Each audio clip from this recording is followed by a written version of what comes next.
Open FreeBuff in that folder, point at the file, and ask what's wrong. Code Reviewer Sub-Agent goes through it line by line and tells you what it found, why it's a problem, and how to fix it. A member of the AI Profit Boardroom used this to find a broken loop in a script they'd been staring at for 2 days. FreeBuff caught it in one pass. Fourth is research while you code. You don't have to leave your terminal to look something up.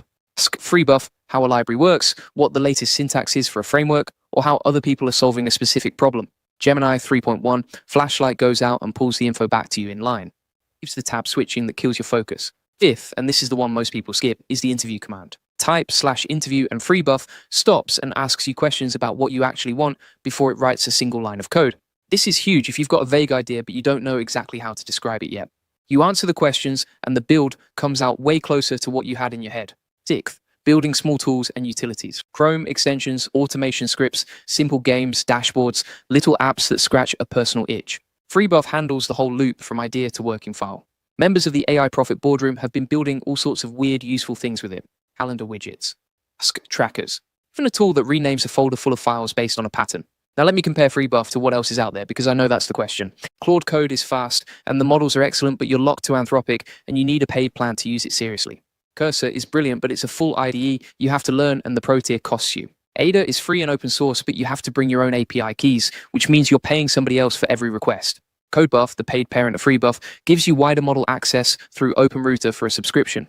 FreeBuff is the only one in the lineup where you install once and pay nothing forever. The trade-off is ads in the terminal. That's it. Quick mention before I get to the mistakes. Inside the AI Profit Boardroom, we've been deep diving FreeBuff with members all week. We've got the install walkthroughs for Mac, Windows, and Linux. We've got videos breaking down each of the 9 sub-agents and showing you when to use which one. There's a live coaching call every week where members bring their actual FreeBuff projects and we work through them on screen using DeepSeek V4 Pro and Qimi K2.6. And we've put together a 30-day roadmap that walks you from your first install to shipping 3 real projects. If that's what you've been looking for, head to aiprofitboardroom.com. Okay, the 3 mistakes. Mistake 1 is picking the wrong model for the job. People hear DeepSeek V4 Pro is the strongest, so they use it for everything. Bad move.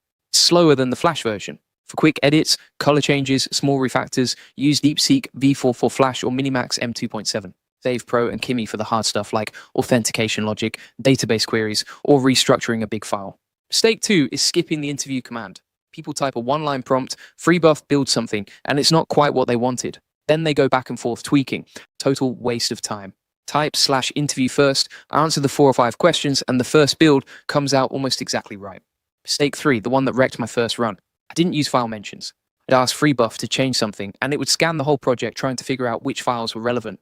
Took forever, and the results were messy. The fix is simple. When you want to edit something specific, reference the file by name in your prompt. The file picker locks in on that file immediately, and the edit comes back clean. Bonus tip on top of those 3. Always run the code reviewer sub-agent before you call something done. Catches issues you'll miss because you wrote the prompt and you're already mentally past it. Member of the AI Profit Boardroom saved themselves hours of debugging when the reviewer flagged the logic error on a script before they ran it. If you want the full process, SOPs, and 100+ AI use cases like this one, join the AI Success Lab. Links in the comments and description. We'll get all the video notes from there, plus access to our community of 58,000 members who are crushing it with AI. And one last thing before you close this tab. The moment you finish watching, you're going to install FreeBuff and try to build something. Good. Here's what happens to almost everyone on their first project. The prompt is too vague, the wrong sub-agent fires, the model picks something weird, and you waste an hour going in circles. That's the gap the AI Profit Boardroom is built to close. We've got the exact prompt structures that work with DeepSeek V4 Pro inside FreeBuff. We've got the cheat sheet for which model to pick for which task.